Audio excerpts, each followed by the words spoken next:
প্রিয় ভাই বোনেরা, আজ আমরা অত্যন্ত কষ্টের সাথে দেখছি, অত্যন্ত ঘৃণার সাথে দেখছি এই যে নতুন জালেম, যাদেরকে মানুষ গুপ্ত হিসাবে চিনে, এই জালেমদের নেতা সে 2 দিন আগে প্রকাশ্যে বলেছে বাংলাদেশের নারীদেরকে সে একটি অত্যন্ত কলঙ্কিত শব্দ দিয়ে ব্যবহার করেছে।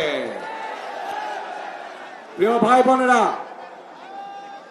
যেই ব্যক্তি বা যেই দলের তার দেশের মা বোনদের প্রতি বিন্দুমাত্র শ্রদ্ধা নেই, যেই নেতা যেই দলের নেতাকর্মীদের নিজের দেশের মা বোনদের কষ্টের প্রতি বিন্দুমাত্র সম্মান নেই, তাদের কাছ থেকে আর যাই হোক বাংলাদেশ কখনো অগ্রগতি আশা করতে পারে না।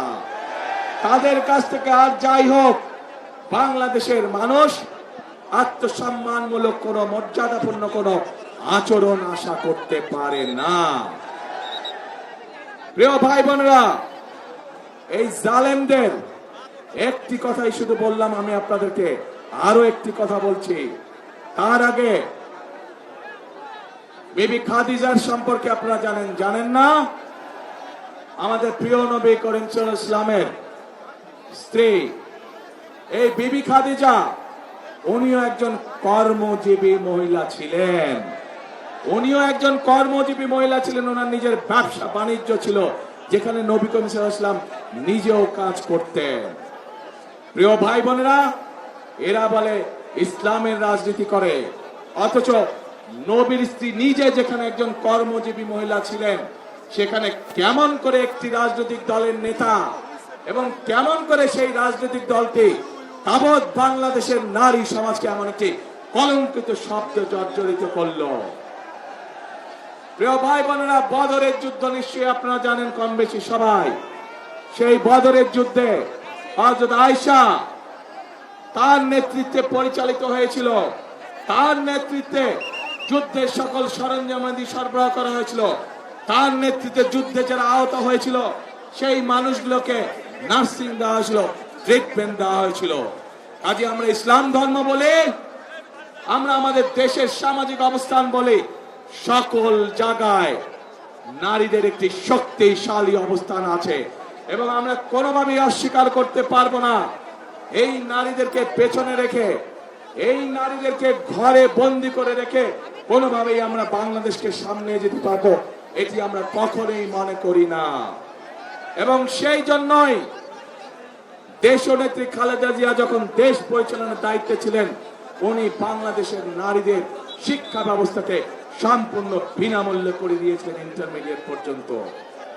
প্রিয় ভাই বোনেরা, আজ সময় এসেছে আমাদেরকে দেশ গড়ার, এবং দেশ যদি গড়তে হয় প্রত্যেকটি নারী পুরুষকে কাঁধে কাঁধ মিলিয়ে কাজ করতে হবে আজকে। তা না হলে এই দেশকে আমরা আমাদের প্রত্যাশিত বাংলাদেশ হিসেবে গড়ে তুলতে পারবো না।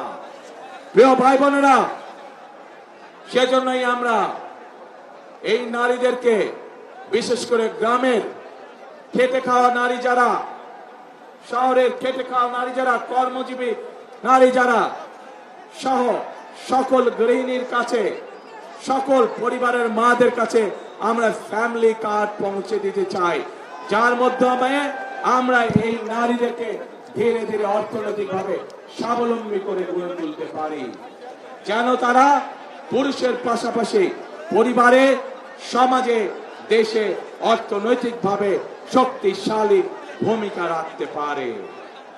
প্রিয় ভাই বোনেরা, আসুন এবার দেখে ওই যে গুপ্ত সংগঠনটির কথা বললাম, যারা বাংলাদেশের নারী সমাজকে অপমানজনক শব্দ ব্যবহার করে। আরেকটি ঘটনা বলি, তাদের আরেক নেতা, যার বাড়ি কিনা কুমিল্লা জেলায়, সেই নেতা কিছুদিন আগে তাদের এক দলীয় সমাবেশে বলেছে তাদের কর্মীদেরকে যে 12 তারিখ পর্যন্ত আপনারা জনগণের পা ধরবেন, তারপরে বাকি পরবর্তী 5 বছর জনগণ আপনাদের পা ধরবে। প্রিয় ভাই বোনেরা, চিন্তা করুন, এই রকম কথা কে বলতে পারে? যে 12 তারিখ পর্যন্ত তাদের নেতা কর্মীরা জনগণের পা ধরবে, তাহলে 12 তারিখের পর থেকে জনগণ তাদের পিছে পিছে ঘুরবে, জনগণ তাদের পা ধরবে। এই কথা থেকে প্রমাণিত হয় কি তাদের মেন্টালিটি, কোন পর্যায়ের মানুষ হলে তারা জনগণকে নিয়ে এরকম তুচ্ছ তাচ্ছিল্য কথা তারা বলতে পারে। প্রিয় ভাই বোনেরা, এইসব লোক যদি নির্বাচিত হয়, এইসব লোক যদি দায়িত্ব পায়, তাহলে আজকেই আমাদের কাছে পরিষ্কার হয়ে যাচ্ছে যে জনগণের ভাগ্যের কি দুর্বিষহ অবস্থা হবে, দেশের মানুষের ভাগ্যের কি দুর্বিষহ অবস্থা হবে। যাদের মনে এই কথা, যাদের মনে এই কথা এবং মনের কথাই বেরিয়ে এসছে তাদের বাস্তবে। কাজেই প্রিয় ভাই বোনেরা, এইসব গুপ্তদের বিরুদ্ধে আপনাদেরকে সতর্ক থাকতে হবে, সজাগ থাকতে হবে। যারা দেশের মানুষকে সম্মান করতে জানে না, যারা পরিকল্পনা করে রাখে যে 12 তারিখের পর থেকে তারা জনগণকে নাকে দড়ি দিয়ে ঘোরাবে, তাদেরকে উচিত শিক্ষা আপনাদেরকে দিতে হবে। প্রিয় ভাই বোনেরা,